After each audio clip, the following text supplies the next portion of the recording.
Magandang araw sa inyo mga chong. Meron po tayong bagong update dito sa inaalagaan natin na dumalagang baboy. Bali ito po yung gagawin nating replacement doon sa inahin natin na namatay kay Leslie.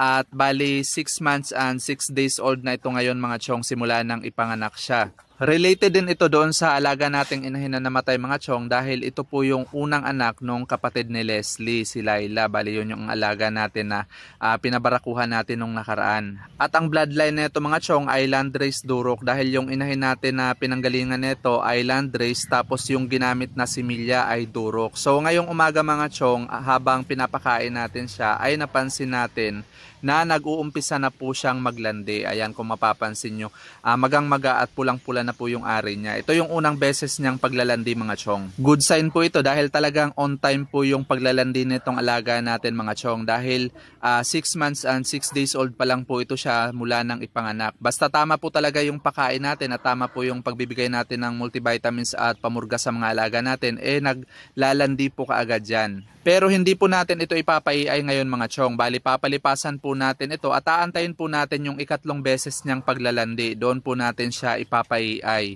Ang tamang edad po kasi ng isang gilt bago po natin ito pabuntisan ay 7 to 8 months old po dapat. Sa panahong ito ay develop na po yung katawan at maternal instinct ng alaga natin para maging isang inahin. Pag masyado po kasing bata at pinabuntisan po kaagad natin yung alaga nating dumalaga, kadalasan ay hindi pa po yan marunong mag-alaga ng mga magiging biik niya. Kaya doon po natin na-encounter na pagkapanganak ay namamatay lang din yung mga biik na ipinanganak niya. Dahil sa wala siyang gatas o kaya ay ayaw niyang magpadede sa mga biik.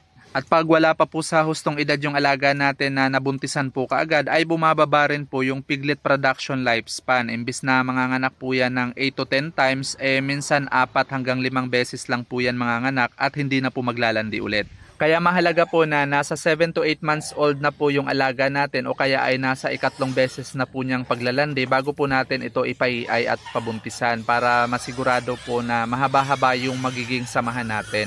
Advice ko rin po sa inyo mga chong, kapag nasa 7 to 8 months old na po yung alaga natin o kaya ay nasa ikatlong beses na niyang paglalandi ay ipa-artificial insemination lang po muna natin siya. Kailangan AI po muna sa unang beses na pagbubuntis niya mga chong. Ang dahilan po natin dyan, hindi pa po kasi ganun katibay yung buto ng alaga natin kapag ka nasa 7 to 8 months old pa lang po ito. Kaya kung papabarakuhan po natin yan, mataas po yung tsansa na mabalian o mapilayan po yung alaga natin dahil malaki at mabigat po yung barako. Kaya para maiwasan po natin na mangyari yon ay ipa-artificial insemination lang po muna natin siya. That's all for today's video mga chong. Thank you for watching and happy farming!